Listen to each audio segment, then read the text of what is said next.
జై శ్రీరామ్, శ్రీమాత్రే నమః, శ్రీ గురుభ్యో నమః. 2024 సంవత్సరం ఆగస్టు 27వ తారీఖు నుంచి 2024 సంవత్సరం సెప్టెంబర్ 4వ తారీఖు వరకు కూడా ఒక విశేషాంశం మనకి గోచారంలో చోటు చేసుకుంటుంది. ఈ విశేషాంశం ఏంటంటే ఖగోళంలో మనకి గ్రహమాలిక యోగం చోటు చేసుకుంటూ ఉంది.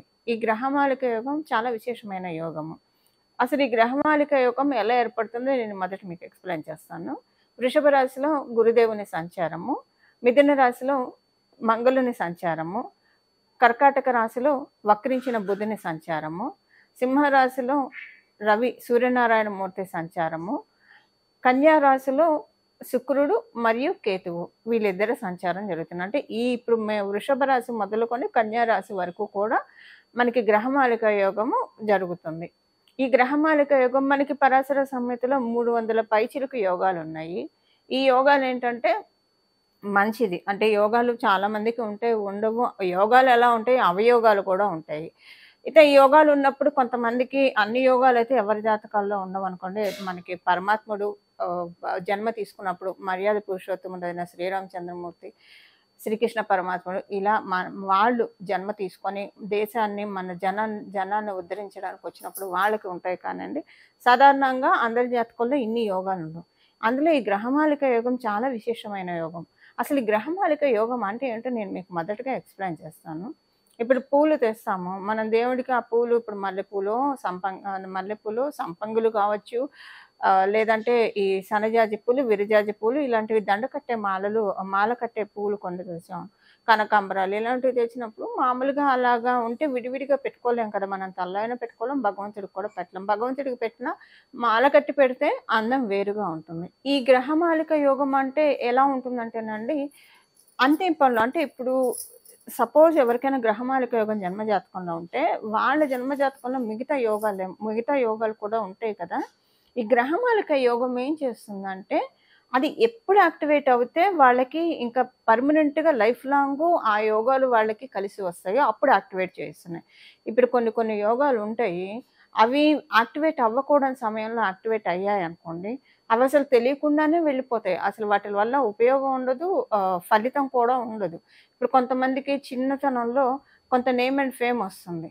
అప్పుడు వాళ్ళకి అంత పెద్ద తెలియని కూడా తెలియదు. అదే నేమ్ అండ్ ఫేమ్ వచ్చిందని వాళ్ళకి ఎంజాయ్ చేసే ఇది కూడా ఉండదు. ఏదో కొంత తెలుస్తుంది. మళ్ళీ వాళ్ళు పెద్దయ్యాక ఆ నేమ్ అండ్ ఫేమ్‌కి దూరమయ్యి బాగా స్ట్రగుల్ అవుతారు. సో, వాళ్ళకి కరెక్ట్‌గా టీనేజ్‌లోనో కొంచెం ఏజ్ ఇప్పుడు 25 క్రాస్ అయినప్పుడు వస్తే వాడికి తెలుస్తుంది దాన్ని ఎలా పట్టుకోవాలి ఏంటి అన్నది. ఇదే మీకు ఇంకా అర్థమయ్యేట్టు చెప్పాలంటే, పసిపాప పుడితే కనుక ఫస్ట్ పాలిస్తాము. తర్వాత సెర్లాకు, కొంచెం పళ్ళు ఇలాంటివి పెడతాం 3వ నెల నుంచి. అరటిపండు ఇలాంటివి నెమ్మదిగా అలవాటు చేస్తాం. క్యారెట్ ఉడకేసి పెడతాము. తర్వాత అన్నప్రాసన చేసినప్పుడు రవ్వన్నం ఉడకేసి పెడతాం. కొంచెం పరమాన్నం పెడతాం. తర్వాత రవ్వన్నం ఉడకేసి పెడతాం. తర్వాత నెమ్మదిగా అంచెలంచెలుగా వాళ్ళ డైజెస్టివ్ సిస్టమ్‌కి ఘన పదార్థాన్ని అలవాటు చేసి, ఆ తర్వాత మనము నెమ్మదిగా రైసు అవన్నీ మనం అలవాటు చేస్తాం. ఇంకేవైనా సరే నెమ్మదిగా వన్ బై వన్ ఇంక్లూడ్ చేసుకుంటూ వెళ్తాం. కానీ అన్నప్రాసన రోజు ఆవుకి అన్నం పెడితే ఇండైజెషన్ వచ్చేస్తుంది. అసలెవరం అలా చేయము. ఈ గ్రహమాలిక యోగం కూడా అలానే. అంటే అలాగని వాళ్ళ ఇళ్లలో లేదా, వాళ్ళు పెట్టడానికి లేదా పిల్లలకి, వాళ్ళ దగ్గర పంచపక్ష పరమాన్నాలు పెట్టే స్థాయి ఉన్నా పెట్టరు. ఎందుకు పెట్టరు? పెద్దవాళ్ళు పిల్లల డైజెస్టివ్ సిస్టము అంతా చూసుకొని జాగ్రత్తగా పెడతారు. సో, ఒక పసిపాపని తల్లిదండ్రులు ఎంత కేర్ తీసుకొని ఎలా పెడితే వాళ్ళకి ఇప్పుడు మనం పెట్టే ఆహారం వల్లే కదా వాళ్ళకి ఆరోగ్యము. ఎలా పెడితే వాళ్ళకి ఆహారము, వాళ్ళు చక్కగా తుష్టిగా పెరుగుతారో, వాళ్ళ మైండ్ ఇంకా చక్కగా పెరుగుతుందో, ఏమేం పనులు వాళ్ళ చేత చేపిస్తే, ఆటలు ఆడించడము, వాళ్ళని మానసికంగా యాక్టివ్‌గా ఉంచడం, ఇలాంటివన్నీ కూడా చాలామంది మనందరం చేస్తూ ఉంటాం కదా. సో, మనం తల్లిదండ్రులుగా ఎవరి దాకెందుకు, మనం మన పిల్లల్ని చిన్నప్పటి నుంచి ఎంత జాగ్రత్తగా పెంచుకుంటూ వచ్చామో, అదే గ్రహమాలిక యోగం అండి. గ్రహాలు మనల్ని చక్కగా పెంచుతాయి. అంటే ఎలా అంటే మీకు ఇక్కడ అర్థమయ్యేట్టు చెప్పాలంటే, మన జన్మ జాతకంలో ఉన్న యోగాలు కరెక్ట్ టైంలో అవి యాక్టివేట్ చేస్తాయి. ఎప్పుడు యాక్టివేట్ అయితే అవి ఇంకా మనకి లైఫ్ లాంగ్ పర్మనెంట్‌గా ఉంటాయో, ఇప్పుడు కొంతమంది జీవితాల్లో చూడండి, ఒక స్టేజ్ పాయింట్ వచ్చిన తర్వాత వాళ్ళకి లైఫ్ ఎలా టర్న్ అవుతుందంటే, అక్కడి నుంచి వాళ్ళు ఇంకా వెనక్కి తిరిగి చూసుకునే అవసరమే రాదు. ఇలా మన చుట్టూ ఉన్న వాళ్ళదే, లేదా కొంతమంది లైఫ్‌లో మనం ఈ మాట వింటూ ఉంటాం కదా.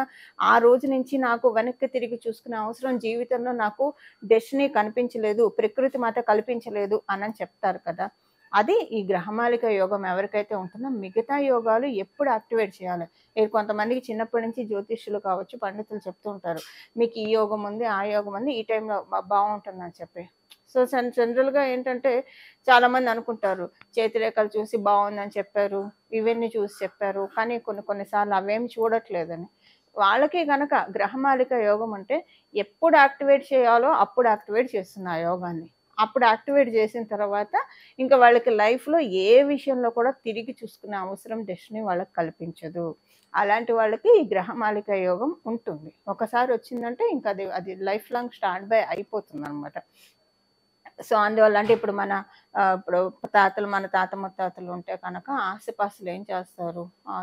పిల్లలకి ఇవ్వరు. మనవళ్ళో, మనవరాళ్ళకో ఇస్తారు. అది చక్కగా వాళ్ళు పెద్దయ్యి వయసొచ్చాక ఇస్తారనమాట.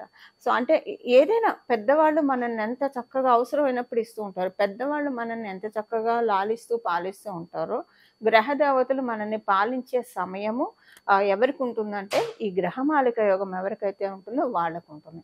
సో, ఇదేంటంటే ఒక అలైన్‌మెంట్ ఆఫ్ ప్లానెట్స్ అనమాట. అవన్నీ కూడా ఒక క్రమశిక్షణతోటి ఎప్పుడు ఏ పనులు చేయాలి. ఇప్పుడు చూడండి, ఉదయం లేవంగానే చక్కగా మన నిత్యకృత్యాలు అయిన తర్వాత బ్రేక్‌ఫాస్ట్ తిని, తర్వాత మధ్యాహ్నం లంచ్ చేసి, తర్వాత డిన్నర్ చేసి మనం మన పనులు చేసుకుంటాం. అలా కాకుండా ఉదయం లేవంగానే భోజనం చేయలేం కదా! భోజనం చేస్తే అది వేరు. భోజనం చేయడం తప్పని నేను చెప్పట్లేదు. బట్ ఒక ఆర్డర్‌లో వెళ్ళడం అనమాట. ప్రతి పని కూడా మనకి ఏ టైంలో ఏది జరగాలి.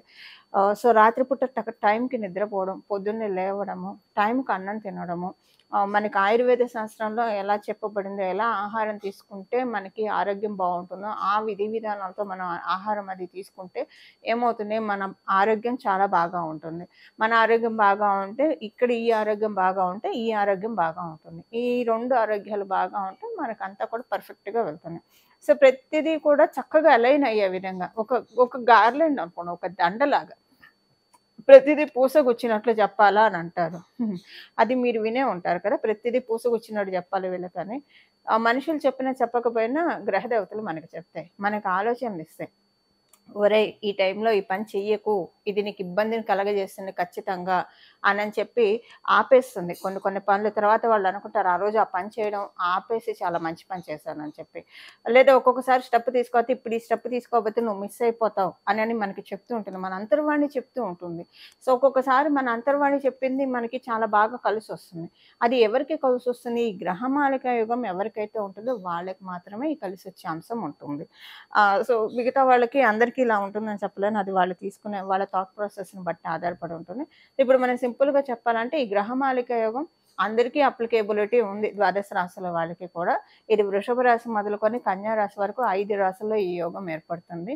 ఈ యోగం చాలా మంచి ఫలితాన్నిస్తుంది. అసలు ఇప్పుడు ఈ యోగం ఏ ఫలితాలనిస్తుందో మనం ఒక్కొక్క రాశి వాళ్ళకి విడివిడిగా మనం తెలుసుకుందాం. మకర రాశి, మకర లగ్నంలో పుట్టిన వాళ్ళకి మీకు పంచమ స్థానం నుంచి ఈ గ్రహమాలిక యోగం యాక్టివేట్ అవుతుంది. పంచమ స్థానంలోంచి యాక్టివేట్ అయింది, నవమ స్థానంలో ఎండ్ అవుతుంది. చాలా మంచిది. మీకు లక్ష్మీ అమ్మవారి ఆశీస్సులు చక్కగా యాక్టివేట్ అయ్యే సమయం. అంటే మీ జాతకంలో లక్ష్మీ స్థానాలు యాక్టివేట్ అయ్యే సమయం. కోణాలు కాబట్టి కోణాలు లక్ష్మీ స్థానాలు, కేంద్రాలు విష్ణు స్థానాలు. సో, లక్ష్మీ స్థానాలన్నీ కూడా యాక్టివేట్ అయ్యే శుభ సమయంలో మకర రాశి, మకర లగ్నంలో పుట్టిన వాళ్ళందరూ కూడా ఉన్నారు. దీనికి మీరు చక్కగా ఫస్ట్ ఆనందపడే శుభ సమయం అని చెప్పాలి ఇది. అయితే మీకు ఇక్కడ పంచమ స్థానం నుంచి షష్ఠ స్థానము, సప్తమ స్థానము, దశమ స్థానము, అష్టమ స్థానము, అలాగే నవమ స్థానం, ఇన్ని హౌసెస్ ఒకటేసారి యాక్టివేట్ అవుతున్నాయి మీకు. సంతానానికి సంబంధించిన అనుకూలతలు ఎక్కువగా ఉంటాయి. మీరు సంతానం కోసం ప్రయత్నిస్తుంటే సంతాన సాఫల్యత ఉంటుంది. మీరు ఎప్పటి నుంచి అనుకున్న పనులు అవ్వకుండా మీరు ఇబ్బంది పడుతుంటే ఆ పనులన్నీ కూడా ప్రోగ్రెషన్ లెవెల్లోకి వెళ్తాయి. మీ ఆలోచనలు డబ్బులు సంపాదించే విధంగా మీ ఆలోచనలు ఉంటాయి. అంటే డబ్బులు సంపాదించే విధంగా మీ ఆలోచనలు అంటే, సపోజ్ మీరు ఉద్యోగస్తులు అనుకోండి, ఏదైనా కొత్త కోర్సు నేర్చుకోవడం వల్ల మీకు మీ ఉద్యోగంలో ప్రమోషన్ గ్రోత్ ఉంటుంది. ఆ విషయం మీరు తెలుసుకుంటారు. సో, దాని మీద మీరు ఫోకస్ చేసి మీ గ్రోత్ ప్రాస్పెక్టివ్లో ఆ ఆలోచన మీకు అలా ఉపయోగపడుతుంది. మీరు వ్యాపారస్తులు అనుకోండి, ఏం చేస్తే మీ బిజినెస్ని మీరు చక్కగా ఎక్స్పాండ్ చేసుకోగలుగుతారు. మంచి క్రియేటివ్ థాట్స్ వస్తాయి. చాలా మంచి క్రియేటివ్ థాట్స్ మీకు డెస్టినీ ఇప్పుడు చక్కగా సీడ్స్ వేసేస్తుంది. సో, ఇవి చిగురిస్తాయి. మంచి ఇన్నోవేటివ్ థాట్స్, మంచి క్రియేటివ్ థాట్స్ ఇప్పుడు మకర రాశి, మకర లగ్నంలో పుట్టిన వాళ్ళకి డెస్టినీ కలగజేస్తూ ఉంది. అలాగే మీకు ఎవరితోటి కూడా ఇబ్బందులు ఉండవు. చాలా బావుంటుంది. అందరితోటి ఒక మంచి రిలేషన్, ఒక మంచి అట్మాస్ఫియర్ ఏర్పడే శుభ సమయం కూడా ఈ గ్రహమాలిక యోగం మీకు ప్రసాదిస్తూ ఉంది. అలాగే మీకేంటంటే ఇంకా ఆరోగ్య సమస్యలు ఇవన్నీ కూడా సెట్ అయ్యే శుభ సమయం అండి. మీ అష్టమ స్థానంలో సూర్యనారాయణమూర్తి స్వస్థానగతుడై ఉన్నాడు. ఆరోగ్య సమస్యలతో మీరు బాధపడుతున్నా, మీ ఇంట్లో వాళ్ళు బాధపడుతున్నా అవన్నీ కూడా చక్కగా కమ్ డౌన్ అయ్యే శుభ సమయం. మీరు కనుక ఎవరైనా మెడిసిన్ ఫీల్డ్‌లో ఉంటే కనుక, ఆ మెడిసిన్ ఫీల్డ్‌లో ఉన్న వాళ్ళకి లేదా సైన్స్ రిలేటెడ్ సబ్జెక్టు, ఫార్మా రంగంలో ఉన్న వాళ్ళకి వీళ్ళందరికీ మిగతా వాళ్ళకంటే ఒక 30% ఎక్కువ మంచి ఫలితాలుంటాయి. ఎందుకంటే ఇప్పుడు సూర్యనారాయణమూర్తి, అశ్విని దేవతలు ఇద్దరు కూడా ఏకకాలంలో మిమ్మల్ని దీవిస్తూ ఉన్నారు. మరి మాకేంటండి మేము ఆ రంగాల్లో లేవంటే చెప్పాను కదా మీకు ఆరోగ్యపరంగా చాలా బాగా ఉంటుందండి. మీకు బావుంటుంది, మీ ఇంట్లో వాళ్ళకి బావుంటుంది. ఆల్రెడీ మేమంతా చాలా ఆరోగ్యంగా ఉన్నాము అని మీరు అనుకుంటే కనుక మీరు, మీ ఇంట్లో వాళ్ళు అది మరింత బలోపేతం అవుతుంది. ఇమ్యూనిటీ బూస్టప్ అవుతుందనమాట. వ్యాధి నిరోధక శక్తి బాగా పెరుగుతుంది. సో రకరకాల వైరస్లు ఉన్నా కూడా బయటికెళ్ళినా కూడా మీకు ఎవ్వరికీ మీ శరీరం వజ్రకాయంలో తయారవుతుంది. ఆల్రెడీ మీరు ఆరోగ్యవంతులైతే మీరు, మీ కుటుంబ సభ్యులు మీరు ఇంకా ఆనందపడాలి. మీ శరీరాలు వజ్రకాయాలు అవుతాయి. ఇది మకర రాశి, మకర లగ్నంలో పుట్టిన వాళ్ళకి. అలాగే అదృష్టకరమైన సంఘటనలు కూడా కొన్ని చోటు చేసుకుంటాయి. ఇవి మకర రాశి, మకర లగ్నంలో పుట్టిన వాళ్ళకి గ్రహమాలిక యోగం ప్రసాదించే చక్కటి శుభాంశాలు. అసలు గ్రహమాలిక యోగం మీ రాశి వాళ్ళకి ఎలాంటి విశేషాలను సూచిస్తుంది, ఈ విషయం మనం చూసాం కదా. ఈ విశేషాలన్నీ బాగున్నాయి. ఇవి మీకు వర్తిస్తాయి. గోచారంలో వచ్చింది కాబట్టి వర్తిస్తాయి. ఒకవేళ సపోజ్ ఇప్పుడు మీ జన్మజాతకం తీసుకోవడానికి సపోర్టింగ్గా లేదే అనుకోండి. తీసుకోవడానికి సపోర్టింగ్గా లేదు అంటే ఏంటంటే, ఇప్పుడు ఒక అల్సర్ పేషెంట్‌కి మనం ఏదన్నా హాట్ ఇస్తే తింటే కడుపులో మంటలు వచ్చేస్తాయి. లేదా ఒక షుగర్ పేషెంట్‌కి స్వీట్ బాక్స్ ఇస్తే ఇన్సులిన్ స్టేజ్‌లో ఉన్నప్పుడు అది తీసుకుంటే దానికి వాళ్ళు మళ్ళీ రకరకాలు చేసుకొనే తినాల్సి వస్తారు. అసలు తినకుండా ఉంటారు. అది ఒక ఇది ఉంటే మన జన్మజాతకంలో కనుక బాలేని పాయింట్స్ ప్రస్తుతం జరుగుతూ ఉంటే ఈ గోచారంలో ఎన్ని యోగాలు వచ్చినా వాళ్ళకేం ఉపయోగం ఉండదు. అవన్నీ కూడా నిరుపయోగం అయిపోతాయి. ఆ గోచారంలో వచ్చిన యోగాలు ఏవి కూడా వాళ్ళు తీసుకోలేరు. సో దీనికి నేను మీకు ఒక చిన్న ఎగ్జాంపుల్ చెప్తానండి. ఇది నా లైఫ్‌లో అంటే నేను చూసిన విషయం. మాకు తెలిసిన వాళ్ళకి ఎక్కడో బాగా దూరంగా ఉన్న వాళ్ళకి తెలిసిన సంఘటన. నేనే అని అనుకున్నాను. ఒకళ్ళు ఉన్నారు తెలిసిన వాళ్ళు. వాళ్ళకేంటంటే ఆవిడకి చిన్నప్పటి నుంచి సవితి తల్లి పెంచారు. కన్న తల్లిలాగా పెంచారు. ఒక మేనత్త ఉండేది ఆవిడకి. ఆవిడకి చాలా ఆస్తిపాస్తులున్నాయి. మామూలు ఆస్తిపాస్తులు కాదు, చాలా ఆస్తిపాస్తులున్నాయి. అయితే కానీ రాప కొంచెం తక్కువే. సో ఈవిడలాగే ఇప్పుడు ఈవిడ కజిన్స్ ఉంటారు కదా, వాళ్ళకి కూడా మేనత్త. అయితే ఇప్పుడు ఎవరికైనా ఎక్స్‌పైరీ డేట్ ఉంటుంది కదా. ఒక వస్తువుకి ఎక్స్‌పైరీ డేట్ ఉన్నట్టు ఈ బాడీకి కూడా డెఫినెట్‌గా ఎక్స్‌పైరీ డేట్ ఉంటుంది కదా. ఆవిడకేంటంటే 98 ఇయర్స్ వచ్చేప్పటికి చక్కగా సుమంగళిగా, సువాసిని స్త్రీగా ఆవిడ తనువు చాలించారు. ఆవిడ ముందే చెప్పారట వాళ్ళ కజిన్స్‌కి. అంటే ఇప్పుడు ఆవిడ కజిన్‌కి ఎంత ర్యాపో ఉందో ఈవిడికి అంతే హక్కు ఉంది, అంతే ర్యాపో ఉంది. కానీ ఈవిడ ర్యాపో ఎక్కువ మెయింటైన్ చేయలేదు, అది వేరే సంగతి. అండ్ ఏమైపోయిందంటే వాళ్ళకి చెప్పింది ఏంటంటే, ఈవిడ మిగతా కజిన్స్‌కి చెప్పింది ఏంటంటే, ఈవిడ చావు అనంతరం ఆవిడ దగ్గర చాలా బంగారం ఉంది. దగ్గర చెప్పాలంటే ఒక 2 కేజీల బంగారం అయితే ఆవిడకుంది. వాళ్ళ వంశం నుంచి పూర్వీకుల నుంచి వచ్చే బంగారము ఆవిడ మళ్ళీ చేయించుకున్నది. మంచి పొజిషన్‌లో ఉండేవాళ్ళు వాళ్ళు దంపతులు ఇరువురు కూడా. ఈ బంగారం అంతా ఊరి ప్రజలకి పంచిపెట్టమని చెప్పేసింది ఆవిడ. వాళ్ళకి ఆస్తిపాస్తులు ఇచ్చింది. వాళ్ళకిచ్చి పంచిపెట్టమని ఆవిడ చివరి కోరికగా చెప్పింది. అయితే వాళ్ళకి ఆస్తిపాస్తులు పంచిపెట్టింది. కానీ మరి అలా కజిన్స్‌లో చూసుకుంటే వీళ్ళు ఈవిడ ఒకటే సమాన స్థాయిలోనే ఉన్నారు. కానీ ఈవిడికి రాలేదు. ఈవిడికి ఆ విషయం కూడా తెలియలేదు. తర్వాత తెలిసింది. ఆవిడ పోయిన 1 ఇయర్‌కి తెలిసింది.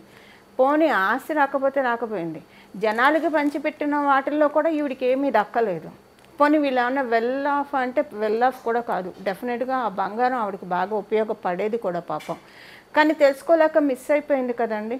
అది యోగాలు మనకు అనుభవించే యోగ్యతని మనకివ్వాలి. అంటే నేను ఇది ఎందుకు చెప్తున్నానంటే ఎగ్జాంపుల్‌తో చెప్తే ఇది నేను లైవ్‌లో చూసిన ఇప్పుడు విషయం కాదులెండి. ఒక 15 సంవత్సరాల క్రితం ఎవరికో జరిగినా కూడా బాగా చాలా అంటే దూరంగా తెలిసిన వాళ్ళు అనుకోండి. అయ్యో పాపం అనిపించింది. వాళ్ళు చాలా మంచి మనుషులు, చాలా పాపం అనవసరంగా ఎంతో అంత వాళ్ళకి కూడా వచ్చేది కదా. ఈవిడికి హక్కు కూడా ఉంది. అనవసరంగా పోగొట్టేసుకుంది ఈవిడికి. ఈవిడ వెళ్ళి అడిగుంటే ఆవిడ ఆస్తి కూడా ఇచ్చి ఉండేది. వాళ్ళకి ఎంత వచ్చేదో ఈవిడికి అంతే ఉంది. అండ్ పోనీ కనీసం ఊరి ప్రజలకు పంచే బంగారంలో అసలు కొంతని ఈవిడికి వచ్చేది కదా, ఏది లేకుండా మొత్తానికి మొత్తం మిస్ అయిపోయింది ఆవిడ. రవ్వంత వీసమంత బంగారం కూడా ఆవిడకి రాలేదండి. ఆవిడ అంటే బాగా తెలిసిన సర్కిల్ ఆవిడ చెప్పి పాపం చాలా బాధపడ్డారు. అది ఆ విషయం నాకు ఇప్పుడు మీకు చెప్తుంటే గుర్తొచ్చింది. సో అప్పుడు ఆవిడకి she has all the rights and she is the deserving candidate అవన్నీ తీసుకోవడానికి. బట్ స్టిల్ అవన్నీ తనకి పోయాయండి, తీసుకోలేకపోయారు, ఏది రాలేదు. సో అలా ఏమరపాటుగా ఉంటే మనకి మనకి పక్క నుంచే మనకి ఏనుగులు వెళ్ళిపోయినా కూడా తెలియదండి. అంటే రావాల్సినవి ఏమీ తెలియదు, కళ్ళు మూసుకొని ఉంటే కనుక ఏమీ తెలియదు. ఇప్పుడు గోచారంలో గ్రహదేవతలు ఇచ్చే యోగాన్ని ఒడిచిపెట్టుకోవాలంటే అదే మన జన్మజాతకం ఎందుకు సపోర్ట్ చేయాలని చెప్తున్నానంటే ఈ పాయింట్కే నేను చెప్పేది, ఈ పాయింట్కే సపోర్ట్ చేయాలి. ఇప్పుడు అదే సపోజ్ ఆవిడ జన్మజాతకం సపోర్ట్ చేస్తుంటే అది ఆవిడ తీసుకోగలిగేవారు, అది లేకపోవడం వల్ల ఆవిడకి ఆ ఇబ్బంది వచ్చింది. సో ఈ పొరపాటు మనం ఎవ్వరం చేయొద్దు. మీ జన్మజాతకము మీకు అనుకూలంగా ఉన్నా, ఇప్పుడు ప్రస్తుతం ప్రతికూలంగా ఉంటే అప్పుడు ఏమవుతుందంటే అప్పుడు ఆ యోగాన్ని రానిది. సో ప్రతికూలతలను తొలగించుకోవడానికి మరియు ఆ యోగాన్ని అందుకోవడానికి ప్రతికూలతలు తొలగాలి. కాబట్టి ఏం పరిహారమో చేద్దామో చూద్దాం, ఏం పరిహారం చేయాలో చూద్దాం. ఇప్పుడు ఒక షుగర్ పేషెంట్కి ఏదైనా సర్జరీ చేయాల్సి వస్తే షుగర్ తగ్గించే చేస్తారు, లేకపోతే చెయ్యరు కదా. సో అలాగా బాగాలేదు అన్న ప్రతికూలతని ఎలా తగ్గించుకోవాలో పరిహారం చూద్దాం.